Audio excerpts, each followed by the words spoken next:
প্ৰিয় শ্ৰোতা দৰ্শকসকল, এই মুহূৰ্তত মই আছোঁ বগুৱান কঁঠালবাৰী গাঁও পঞ্চায়তৰ কাৰ্যালয়ৰ সন্মুখত।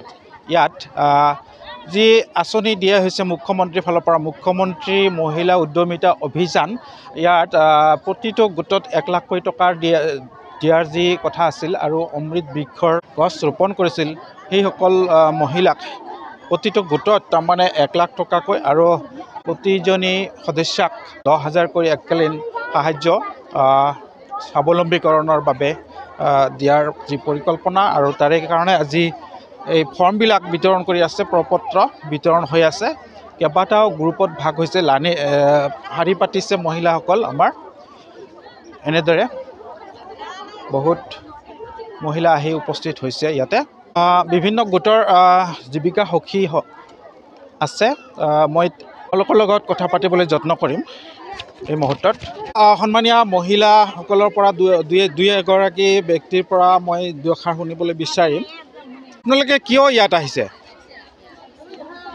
কওকচোন? লাইন হৈছে যে কিয়, কিহৰ কাৰণে? ভোটৰ কাৰণে কি আপোনালোকৰ কি হৈ আছে? ফৰ্ম দি আছে কিবা নহয়, ফৰ্ম দি আছে। কিমানকৈ টকা দিবা? 10,000। আজি এই যে মানুহবিলাক গোট খাইছে, এই মহিলাসকল কিহৰ কাৰণে গোট খাইছে অকণমান ক'বচোন। হিমন্ত শৰ্মাই মহিলাবিলাক 10,000 টকা দিব বোলে, এই অমৃত বৃক্ষ গছ পুলি যে লগাইছে সেইকাৰণে আৰু কি। যিসকলে অমৃত বৃক্ষত ভাগ লৈছিল, মানে গছ ৰোপণ কৰিছিল, সেইবিলাকক ফৰ্ম দি আছে 10,000 টকাৰ। 10,000 টকাৰ। ঠিক আছে, ঠিক আছে, ধন্যবাদ। আৰু মই মহিলাসকলৰ পৰা শুনিবলৈ চেষ্টা কৰিম কিহৰ কাৰণে কি হৈ আছে ইয়াতে। ইয়াত কিয় শাৰী পাতিছে কওকচোন, অকণমান কওক কি হৈ আছে ইয়াতে? কি দিব? মিটিং হৈ আছে। মিটিংটো নহয়, ইয়াত মিটিং দেখা নাই, মানে কিবা ফৰ্ম দি আছে। ফৰ্মৰ কাৰণে। আচ্ছা, কি ফৰ্ম এইটো? আপোনালোকে কি গোটত আছে? গোটত আছে। গোটত কি দিব তাৰমানে চৰকাৰে? 10,000 টকা দিব বোলে। কিহৰ কাৰণে দিব? এনেই দিব নেকি? গছৰ কাৰণে। আপোনালোকে তাৰমানে এই অমৃত বৃক্ষ ৰোপণ যিটো হৈছিল তাত গছ পুলি ৰুইছিল আপোনালোকে? ৰুইছিলোঁ। আপুনি কেইটা পুলি ৰুইছিল? দুটা। বাচি আছেনে? আছে। তো এই যিটো প্ৰতিশ্ৰুতি দিছিল আমাৰ মুখ্যমন্ত্ৰী মহোদয়ে, সেইটো আজি পূৰণ কৰিবলৈ গৈ আছে। মানে প্ৰপত্ৰ ফৰ্ম দি আছে, আপোনালোকক 10,000কৈ টকা দিব। তো আপোনালোকৰ কেনেকুৱা এতিয়া, ভাল লাগিবনে নাই? লাগিব, ভাল লাগিব। এই 10,000 টকা আপোনালোকে কি কৰিম বুলি ভাবিছে? চৰকাৰে সাহায্য দি আছে আপোনালোকক, কি কৰিব? ইনকাম কৰাৰ কাৰণে, বিজনেছ কৰাৰ কাৰণে। হয়, আপুনি কওক কি বিজনেছ কৰিলে ভাল হ'ব? ব্ৰইলাৰ বিজনেছ, মাছৰ বিজনেছ। মাছৰ, ব্ৰইলাৰৰ। ঠিক আছে, আপোনাৰ মতে আপুনি কৈছে, ঠিক আছে। এয়া এগৰাকী জীৱিকা সখী আছে, মই তেখেতৰ লগত কিছু কথা পাতিবলৈ যত্ন কৰিছোঁ। আজি আপোনালোকৰ ইয়াতে মানে কি ফৰ্ম দি আছে, অলপ সবিশেষ জনাবচোন। আজি আমাৰ ইয়াতে মুখ্যমন্ত্ৰী মহিলা উদ্যমিতা অভিযানৰ ফৰ্ম বিতৰণ কৰা হৈ আছে। আমাৰ ইয়াতে 1,021জন মেম্বাৰৰ মানে ফৰ্ম বিতৰণ কৰা হৈ আছে, আৰু ইয়াৰ জৰিয়তে মহিলাখিনিয়ে মানে 10,000 টকাকৈ পাব। আৰু এই টকাৰে কি কৰিব? এই টকাৰে সিহঁতে হয়তো জীৱিকাৰ, যিহেতু অলপ চলপ বস্তু কি কৰা হৈছে, টকা সামান্য এটা, ইয়াৰ জৰিয়তে মানে সিহঁতে সৰু কৰি কিবা এটা যাতে জীৱিকা কৰিব পাৰে, তাৰ কাৰণে দিয়া হৈছে, যাতে স্বাৱলম্বী হ'ব পাৰে। এই পদক্ষেপটোক আপুনি কেনেকৈ কি বুলি ভাবিছে, কি ক'ব? এই পদক্ষেপটো সঁচাই এটা সুন্দৰ পদক্ষেপ।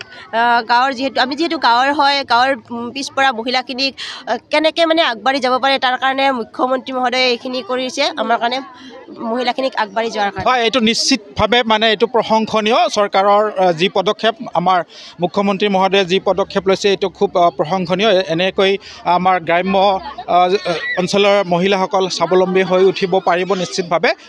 মাজে সময়ে এনেকৈ যদি আৰ্থিক সাহায্য দি থাকে, তেন্তে নিশ্চয় এই মহিলাসকল স্বাৱলম্বী হ'ব আৰু পৰিয়ালটোৰ স্বাৱলম্বী হ'ব লাহে লাহে, সেয়া আশা কৰিছোঁ। ইয়াতো ফৰ্ম দি আছে। এয়া জীৱিকা সখী এগৰাকী আছে, আপুনি কওকচোন। মহিলা উদ্যমিতা আঁচনি কি এই আঁচনিৰ জৰিয়তে কি কৰা হ'ব? আমাৰ প্ৰত্যেকটা মানে সক্ৰিয় SHGৰ মেম্বাৰ মানে 10,000 টকাৰ কাৰণে ফৰ্ম আমাৰ মানে অলৰেডি দিয়া হৈ আছে আজি ফিল আপ নহয় অলৰেডি আজি আমি SHG মহিলাক ফৰ্ম হাতে হাতে আমি দি আছোঁ আৰু এইটো পৰ্টেলত ভৰাব লাগিব অলপ দেৰি হ'ব মানে এই বিশেষকৈ কোন সকল মহিলাই এই 10,000 টকা পাব আমাৰ যিখিনি আমাৰ SHG মহিলা হয় আত্মসহায়ক গোটৰ মানে সক্ৰিয় মহিলা হ'ব লাগিব আৰু এই বৃক্ষৰোপণত যিবিলাকে গছ পুলি ৰুইছিল জিঅ'টেকত নাম আছে যিখিনি এইখিনিও পাব অমৃত বৃক্ষ আন্দোলনত হয় হয় নিশ্চয় এইটো সুনিশ্চিতভাৱে এটি ভাল পদক্ষেপ চৰকাৰৰ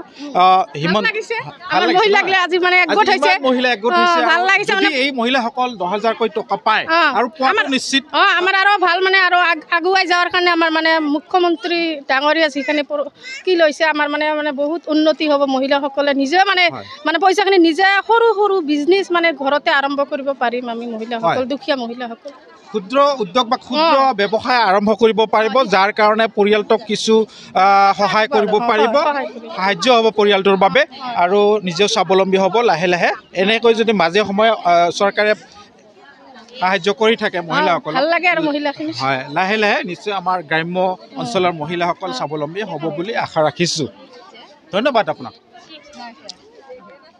ভণ্টি কোৱাচোন কিয় আহিছে ইয়াতে আহিছোঁ তাৰমানে আমাৰ আজি এই ফৰ্ম দিব আত্মসহায়ক গ্ৰুপৰ সেইকাৰণে আহিছোঁ কি দিব তাৰমানে টকা দিব 10,000 কৰি টকা দিব এই 10,000 টকা যে দিব সেইটো মহিলাসকলে কি কৰা উচিত হ'ব তো নিজে স্বাৱলম্বী হোৱাৰ কাৰণে দিছে আমাৰ মুখ্যমন্ত্ৰী মহোদয়ে দিছে তাৰমানে ভাল কৰি যিকোনো উন্নতি কৰি দেখুৱাব পাৰিলে আৰু ভৱিষ্যতে আৰু দিব সেইকাৰণে এই পদক্ষেপটো চৰকাৰৰ যিটো পদক্ষেপ আমাৰ মুখ্যমন্ত্ৰী ডক্টৰ হিমন্ত বিশ্ব শৰ্মাৰ যি পদক্ষেপ লৈছে এই কামটোৰ কাৰণে এই কামটোক আপুনি কি ক'ব মুখ্যমন্ত্ৰীক কি ক'ব ভাল হৈছে নে মহিলাসকলৰ কাৰণে ভালে হৈছে আমি যেন আৰু আগন্তুক আগুৱাই যাব পাৰোঁ সেইকাৰণে আমাৰ ভালে হ'ব এতিয়া মুখ্যমন্ত্ৰীক নিশ্চয় প্ৰশংসা কৰিব লাগিব ধন্যবাদ মুখ্যমন্ত্ৰী মহোদয়লৈ আমাৰ অশেষ ধন্যবাদ থাকিল ঠিক আছে ধন্যবাদ মই ভালে কেইগৰাকী মহিলাৰ লগত কথা পাতিলোঁ আৰু তেখেতসকল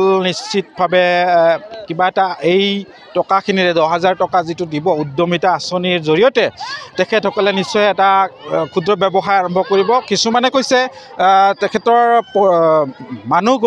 মানুহজনক মানে হাজবেণ্ডক কিবা সহায় কৰিব ব্যৱসায় কৰাৰ কাৰণে সেইফালেদি এটা পৰিয়ালৰ কাৰণে সুবিধা হ'ব যি কি নহওক মুখ্যমন্ত্ৰী মহোদয়ৰ যি পৰিকল্পনা সেই পৰিকল্পনাটো সুচাৰুৰূপে শেষ হওক আৰু এই আঁচনিটো পূৰ্ণ গতিত কামটো যাতে হয় তাৰ কাৰণে অনুৰোধ জনাইছোঁ আৰু এইটো নিশ্চয় প্ৰশংসনীয় এটি পদক্ষেপ লৈছে চৰকাৰে হিমন্ত চৰকাৰে এই ক্ষেত্ৰত কিন্তু মই মোৰ অন্তৰৰ ফালৰ পৰা প্ৰশংসা কৰিছোঁ চৰকাৰখনক বিশেষকৈ ডক্টৰ হিমন্ত বিশ্ব শৰ্মা ডাঙৰীয়াক আমাৰ মুখ্যমন্ত্ৰীগৰাকীক এনেকুৱা মাজে সময়ে যদি মহিলাসকলক সহায় কৰি থাকে নিশ্চয় আমাৰ গ্ৰাম্য অঞ্চলৰ মহিলাসকল স্বাৱলম্বী হ'ব পৰিয়ালবিলাক স্বাৱলম্বী হ'বলৈ সুবিধা পাব প্ৰিয় শ্ৰোতা দৰ্শকসকল আজিলৈ ইমানতে ভিডিঅ'টো সামৰিছোঁ ধন্যবাদ জয় আই অসম